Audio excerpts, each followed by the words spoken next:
Capítulo 6 do Evangelho segundo o Espiritismo, itens 1 e 2, o jugo leve.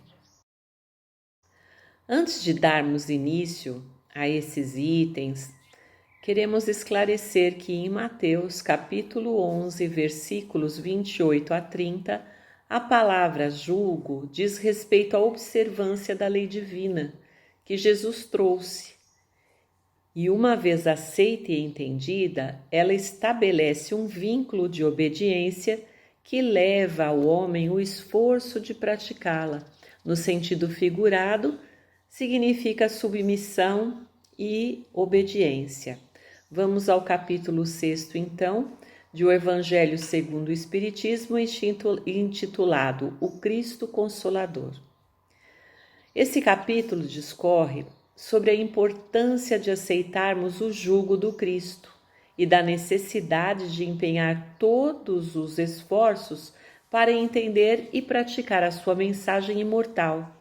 Esclarece também que este entendimento pode ser realizado por meio dos ensinos contidos no Evangelho, pois Jesus é a alavanca de que Deus se utiliza para fazer com que a humanidade avance. Devemos entender que são chegados os tempos em que as ideias morais hão de se desenvolver para que se realizem os progressos que estão nos desígnios de Deus. Todos os esforços devem ser empregados na prática de seus ensinamentos e na reforma íntima, para então atingir a maturidade, levando toda a sociedade a discutir, atraindo para si a tão sonhada santidade moral que tocará os espíritos e que lhes abrirão as portas da felicidade eterna. O jugo do Cristo, item 2. Em geral, a mensagem cristã ela é aceita e admirada no mundo inteiro. Raros são os povos, sobretudo os do Ocidente, que não reconhecem o elevado teor moral do Evangelho. Entretanto, este fato está longe de os fazer submissos ao jugo do Cristo e de colocar em prática seus ensinamentos.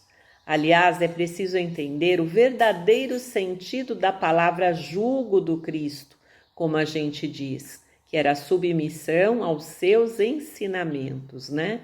Significa o auxílio concedido pelo Senhor para nos conduzir ao caminho da verdade, liberdade e felicidade.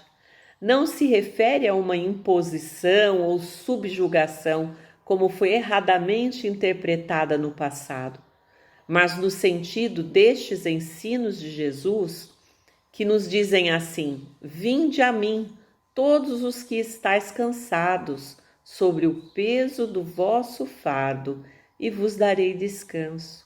Tomai vós o meu jugo, isto é, os meus ensinamentos, e aprenderei de mim, porque sou manso e humilde de coração, e encontrareis descanso para vossas almas, pois o meu jugo é suave e o meu fardo é leve.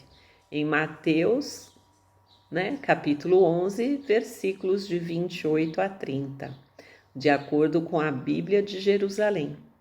Desta forma, nós entendemos que todos os sofrimentos, misérias, decepções, dores físicas, perda de seres amados, encontram a sua consolação na fé no futuro, na confiança na justiça de Deus, que o Cristo veio ensinar aos homens sobre aquele, ao contrário de que nada espera após esta vida ou que simplesmente duvida, as aflições caem com todo o seu peso e nenhuma esperança vem amenizar o seu amargor.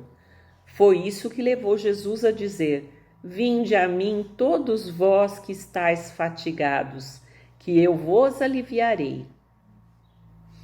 Entretanto, Jesus estabelece uma condição para a sua assistência e a felicidade que promete aos aflitos.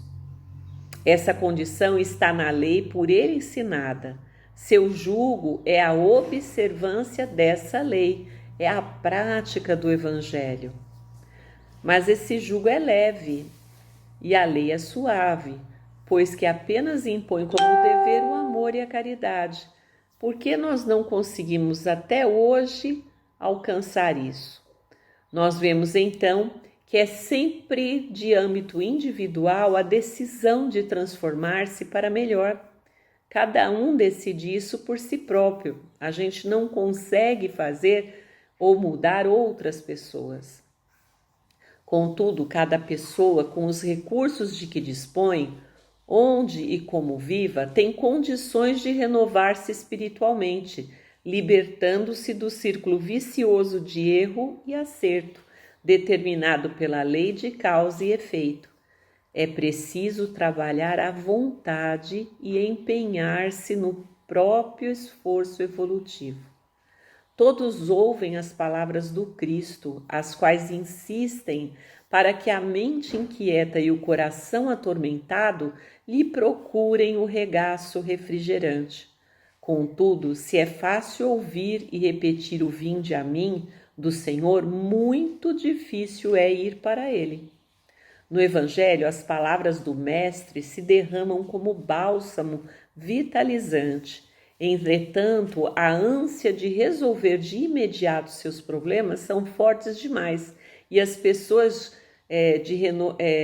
e as promessas de renovação dos laços do nosso querido Mestre denotam dedicação e acabam por não serem seguidas e são substituídas pelo desânimo, isolando o espírito em grades resistentes ao chamamento do alto, pois estes se atêm em situações e interesses individuais aparentemente inadiáveis, deixando o nosso mestre à espera com seus braços amorosos estendidos, sendo que somente com ele a vida se enriquece de valores imperecíveis e só à sombra de seus ensinamentos seguiremos pelo trabalho santificante na direção da pátria universal.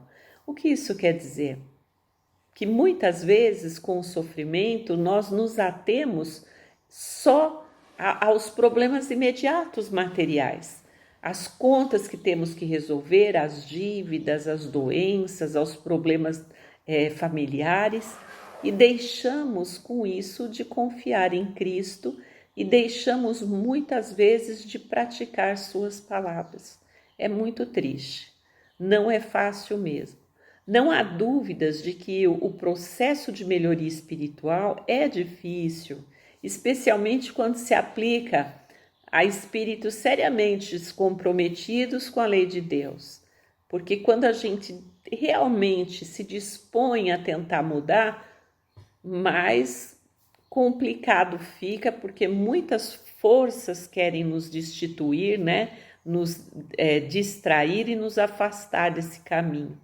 Os recursos divinos, contudo, eles são inesgotáveis e com eles podemos imprimir nova direção à existência. As provações nesse aspecto se revelam como oportunidade de aprendizado que, se aproveitadas, nos impulsionam ao progresso individual e, consequentemente, ao coletivo. Por outro lado, é sempre bom ter em mente que o crescimento espiritual ele não acontece apenas pelas trilhas da dor, mas também pelo exercício do amor, como ensina o apóstolo Pedro. Quer dizer, nós não precisamos sofrer para aprender. E nós já estamos repetindo essa máxima há muito tempo. Há muitas encarnações, nós estamos voltando, sofrendo e não estamos aprendendo. Contudo, se nós cultivarmos o amor, com muito dor, acima de tudo, praticando a caridade, a gente tem como seguir em frente sem o sofrimento. Pois nos diz isso, né, o apóstolo Pedro em sua epístola. Epístola é uma carta. Acima de tudo, cultivai com todo ardor o amor mútuo, porque o amor cobre uma multidão de pecados. Capítulo 1, Pedro, versículos 4 a 8, da Bíblia de Jerusalém. Nunca é demais, pois, nos manter atentos a essas orientações. É muito difícil com os problemas do dia a dia, com as provações, com os desacertos com as pessoas, com as diferenças que nós temos com outras pessoas, nós praticarmos essa lei. A gente se perde sempre. Isso não é uma coisa fácil, mas é possível. Nunca é demais, pois, nos manter atentos às orientações que as entidades dão sobre a prática da reforma íntima, do amor, da caridade, porque através de numerosas reencarnações nós temos sido cristãos sem Cristo. Agora que a doutrina dos Espíritos nos revela, que Cristo é o mentor direto da alma, ela nos ensinando, ele nos ensina a responsabilidade de viver. Agora nós não temos mais motivo para não seguir os ensinamentos dele. Entretanto, para que isso aconteça, a gente tem que procurar refleti-lo em nós mesmos. Aconteça o que acontecer, é preciso, antes de tudo, matricular o raciocínio na escola da caridade, que será sempre a mestre sublime do nosso coração. É fácil? Não é, mas não é impossível. A gente não pode ficar se culpando por errar, mas enxergar que errou e continuar no outro dia, levantar a cabeça e dizer: Pai, eu estou aqui para o Senhor e vou continuar. Que Deus abençoe a todos. Até o próximo Evangelho.